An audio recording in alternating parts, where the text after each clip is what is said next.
thousands of miles away. Well, absolutely. And, you know, you have a mayor of a city. He didn't see anything wrong with the tape at all.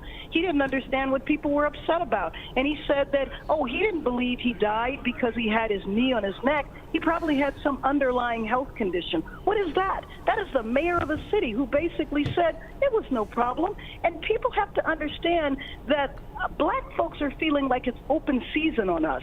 If you're going to look at the extreme proportionate death rate from COVID and the lack of a response federally to the fact that we over 100,000 U.S. citizens dead, and a large percentage of those are African American or Latino, if that's the leadership that we have at the top, if we have a president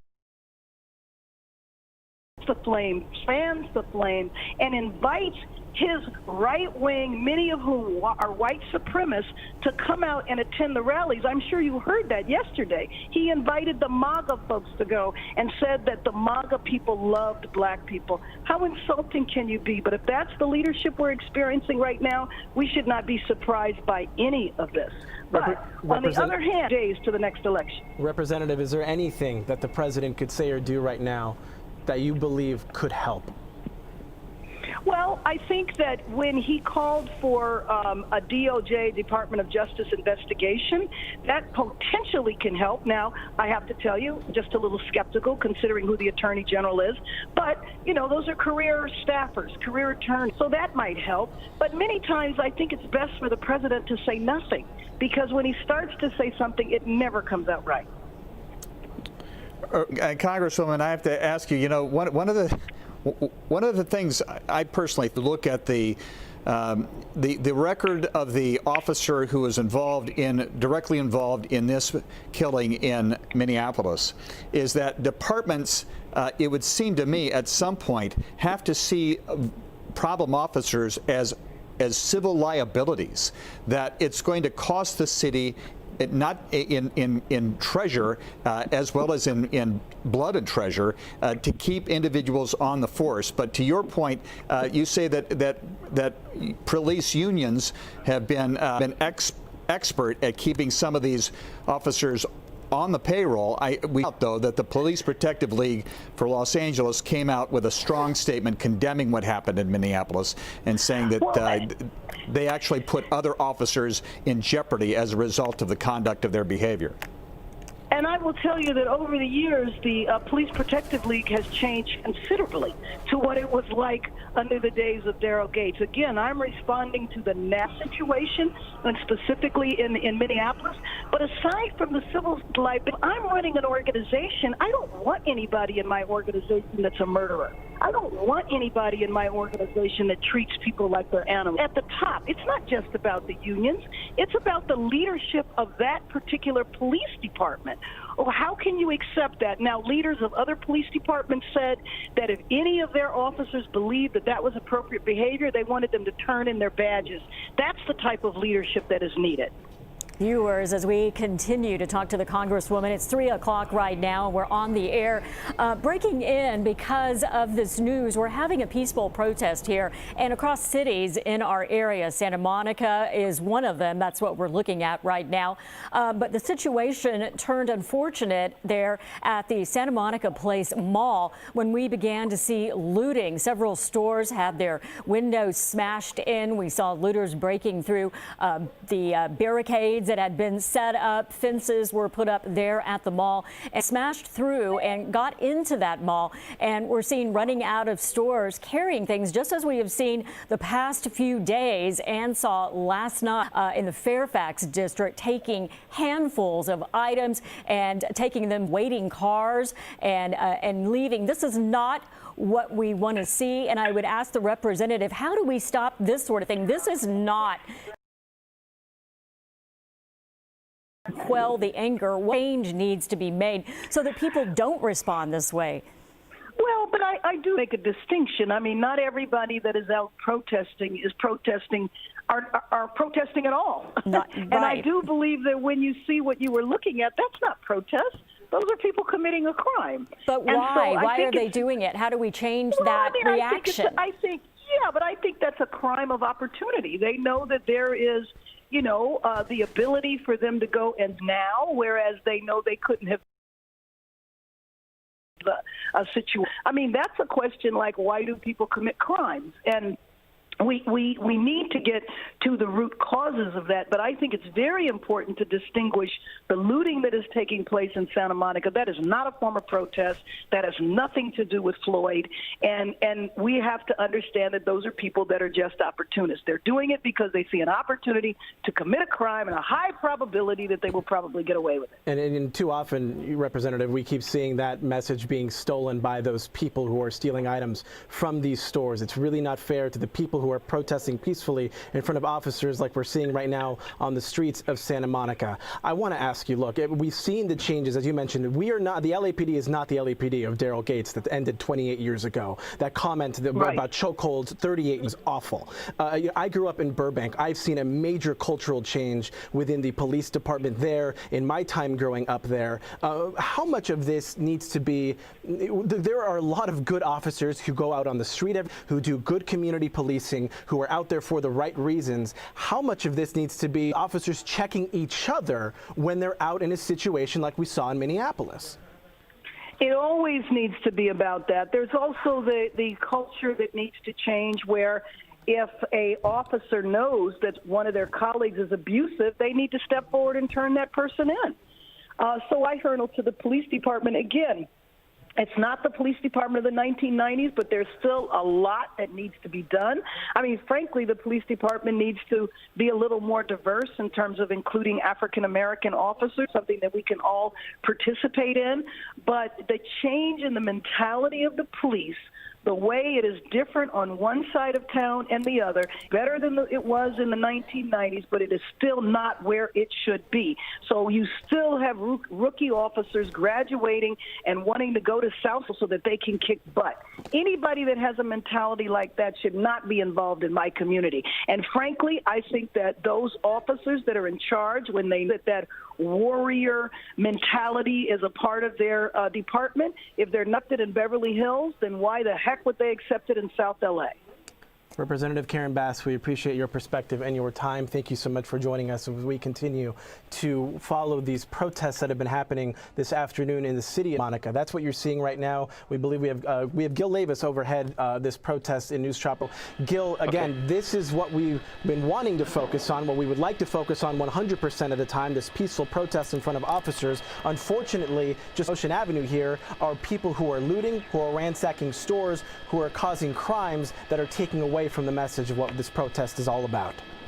That's right, Jonathan. There's the peaceful group here on Ocean Avenue near the pier, and street to the right is the Santa Monica Place, where we watched earlier looters go through the mall and get into stores and taking merchandise. The police are back on scene here, and they have it secured for now, but still a lot of looting that's been happening in the surrounding businesses. I'll come over 4th Street, and we're going to move the helicopter over there to take a look at that van store right on the corner. If Jim, you want to go forward, we can get that shot. But when we first arrived, we did see looters coming out of the Bloomingdale's at this corner, and you see the police officer secured it once again. They had made at least one arrest that we witnessed, and but then the looters made their way out towards this area here off of Broadway and 4th, and then into the shops there, continuing up 4th Street that were looted as well. So the big scene that we saw at the van store on this corner, we're going to get around to that side. We saw multiple cars pulling up and people jumping in with merchandise, much like what we saw last night as well. And here's a group that's just crossing the street. It's really chaotic here. You see it's very dangerous for those people to be crossing in front of those cars. Those cars just not stopping for anybody to get out of the area here for whatever reason. But you see as we continue here up north on 4th Street, you see a large group there on the corner, and it seems like there might be more around the corner. We'll get there in just a second. Yeah, these just look like people who are out enjoying right now. It's we don't see those groups of people going into the store anymore. Are you hearing of any more looting anywhere in the area? It would be nice. We're not hearing about it, as we just talked to the representative. This is not about the demonstration, creating an opportunity, crimes of opportunity, just to go in and loot.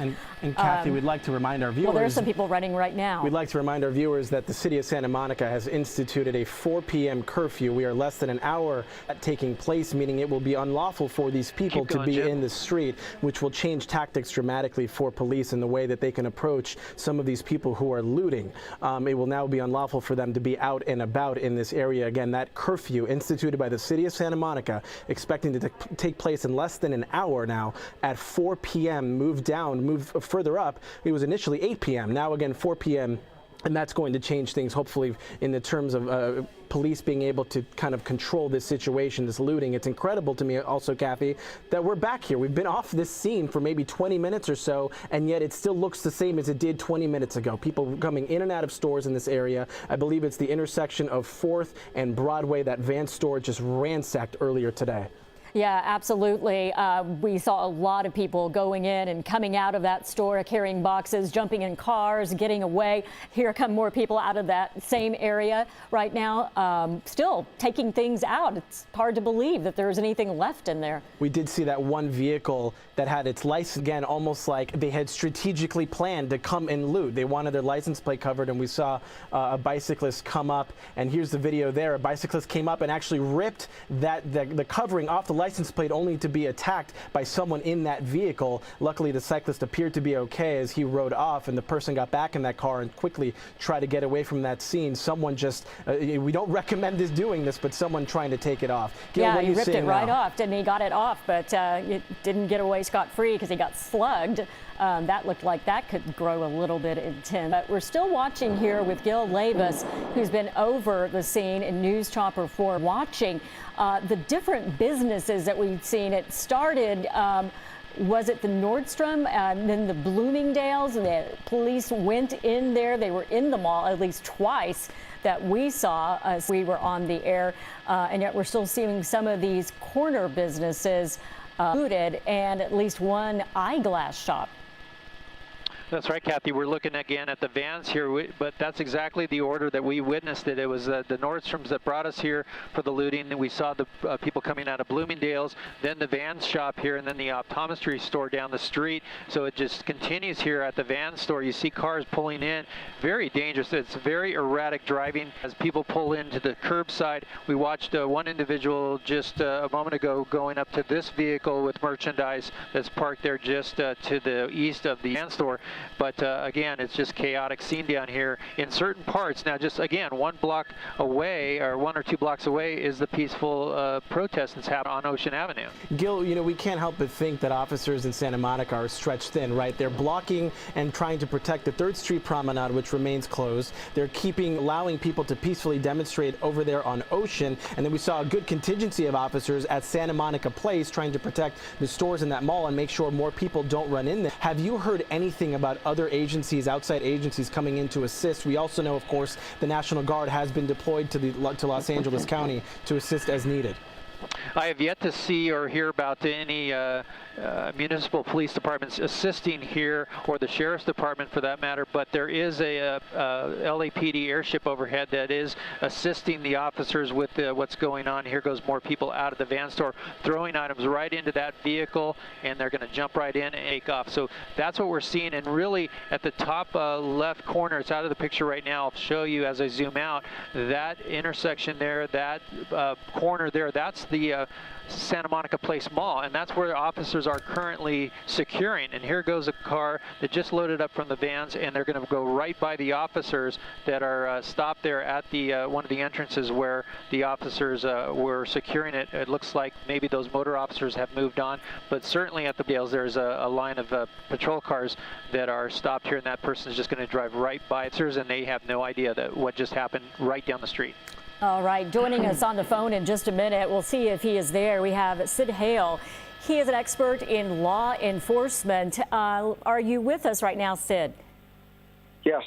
Okay, what can you tell us about how police are policing this situation? If you have been watching, we are seeing looters in and out of that mall there, the Santa Monica Place Mall.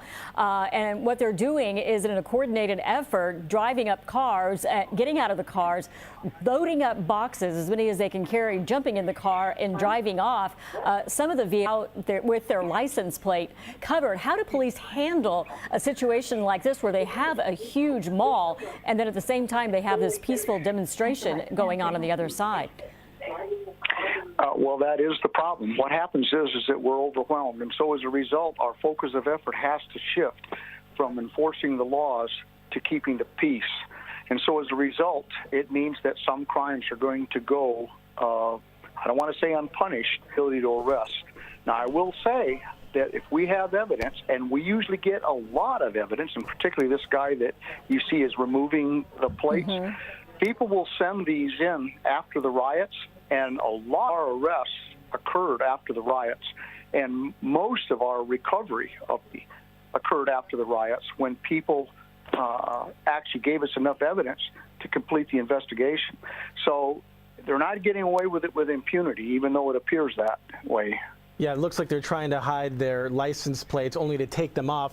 Didn't want to be spotted probably by officers on the ground trying to hide their license plates, not realizing that we're shooting their license plates up from our chopper up above. Sid, this is Gonzalez here with you. We appreciate you joining us. And, you know, yesterday before the National Guard was called in, Mayor Eric Garcetti was asked, and he had mentioned, look, this isn't 92. We don't anticipate calling in the National Guard. Obviously, a few hours later, that changed. But as you're watching what we've been seeing over the last few days or so, and knowing that you were on the ground in 92, how do these two different incidents compare, both of which starting with a brutal police arrest, in this case ending in a death in Minneapolis? Well, there's more similarities, sadly, than there are differences. One difference I have noticed, though, is that the crowd or the mobs tend to be more confrontational. Now, the interesting thing is that you're talking people that are looting. I need to make a couple comments. One is those aren't protesters. Those are thieves. Yeah. They were thieves before the protest and the incident, and they're going to be thieves afterwards. So as a result of it, they have as much to fear from the people that are legitimately protesting as they do from the police, for the simple reason is that they are going to be providing the evidence. And so a lot of these are going to come out after the fact. Yeah, it was interesting because we saw a man on a bicycle actually rip the license plate off the car. Being people kind of taking it into their own hands and doing what they can. So I'm sure you're right. We will see a lot of that. And now, these days, everyone has a cell phone and a cell phone with a camera, a very good one, so you can document some of these things. Yes, exactly. That was one of the things I was just going to suggest. Rather than be confrontational, which is just going to create problems, especially simply get us the evidence and send it in. Now, we're going to need a witness. Normally, we're not allowed to admit film without somebody testifying and amplifying where it occurred, when it occurred, and how it happened, and things like that. But all we really need is a license plate, and if you've got footage, so much the better. But do it from a distance and do it from safety. Sid, we can't help but stress, and thank you for pointing this out. This is taking away from a very important message that's happening literally 3 blocks away on Ocean, where there is a peaceful protest of several hundred people going on. And as we continue to see these images of looting, how much does this, impact what the protesters are doing and how that's being policed, knowing that this is happening just a few blocks away? That's frustrating.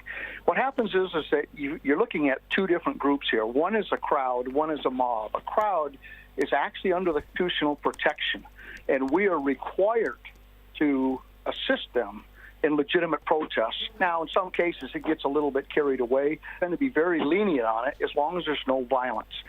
The other group are not protesters. Those are thugs and thieves. The problem is that they steal the resources.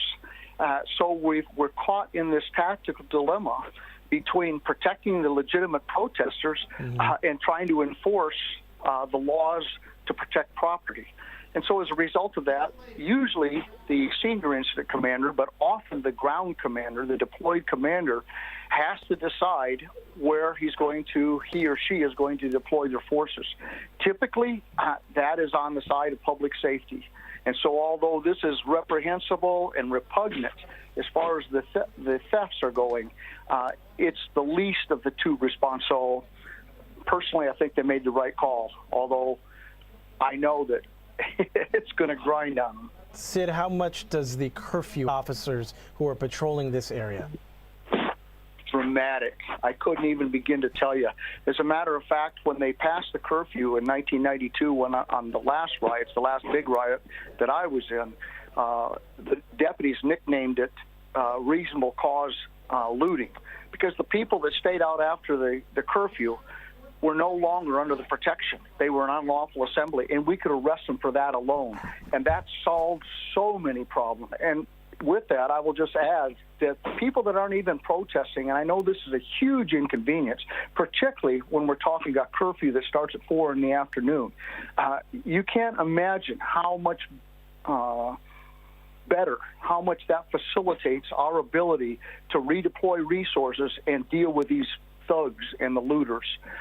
And so we're really hoping, and I'm obviously not speaking for any department right now because I'm retired, but from a law perspective, we're really hoping that the community will get behind the curfew and just stay home